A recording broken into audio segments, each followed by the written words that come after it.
In 2002, Bennett Omalu was examining the brain of Mike Webster and discovered that the symptoms of punch drunk, a disorder only known at the time to be present in boxers who suffer repeated blows to the head, was found in Webster's brain. He noted that punch drunk symptoms were present in the brain of Webster after seeing the abnormal buildup of tau protein in response to repeated head trauma, and it led to Omalu making the connection that all head trauma individuals can suffer the same symptoms of punch drunk even if they aren't directly hit in the head as often as boxers are.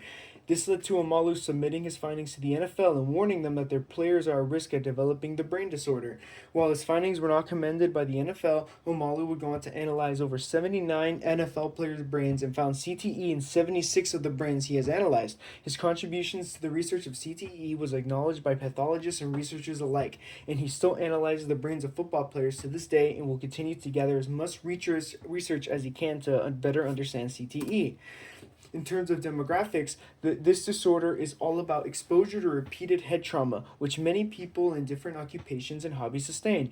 These symptoms can be found in people like players of contact sports, most commonly American football, but can also include hockey, soccer, and rugby, as well as active duty service members who suffered head trauma, whether it be from an accident or an injury suffered during battle. And boxers or people who practice mixed martial arts, and lastly, victims of abuse who suffer constant head force trauma. While immediate symptoms never occur in the first case of head trauma, it is the constant blows to the head that can lead to early stage CTE to develop, which is why the individuals mentioned are the types of individuals most likely to develop CTE during their lifetimes. While the demographics mentioned are most likely to develop the disorder, it is still just as possible for ordinary people like you and me to develop CTE. People who play the sports non professionally are still at risk of developing CTE due to the fact that it is repeated subconcussions that cause CTE rather than large ones.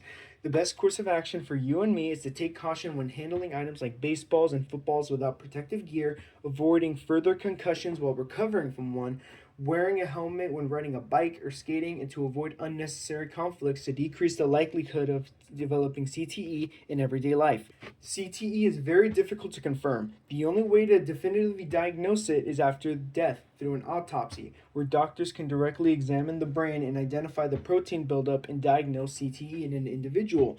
However, doctors can make what is called a probable diagnosis while someone is still alive. They do this by looking at the person's history of repeated head injuries along with neurological exams, cognitive testing, and behavior evaluations. And while it isn't the most accurate diagnosis, it is still the best way we can identify CTE in patients and treat them as best as we can.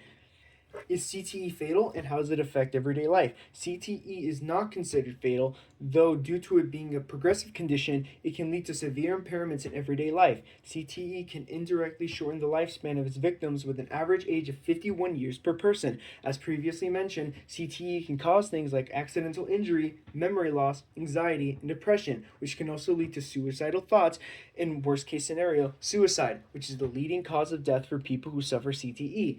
Studies from the Mayo Clinic have shown that the first form of CTE may cause mental health and physical issues.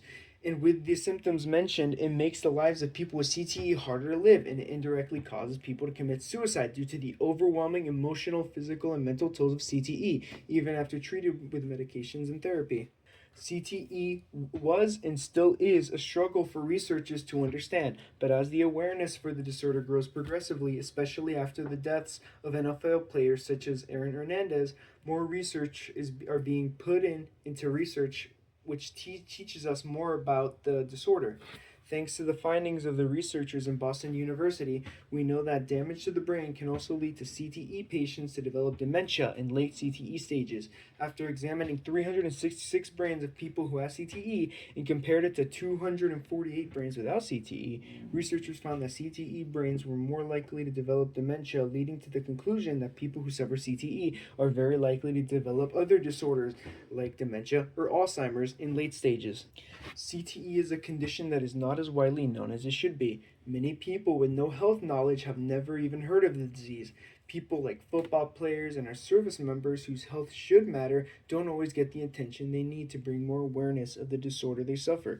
It is important that people like you and me are made aware of the risk of CTE so that we can put more research into helping the thousands of people that have their daily lives disrupted by it. Remember to always be safe during outdoor activities, always wear your helmet when needed, and never be afraid to reach out for help when you need it.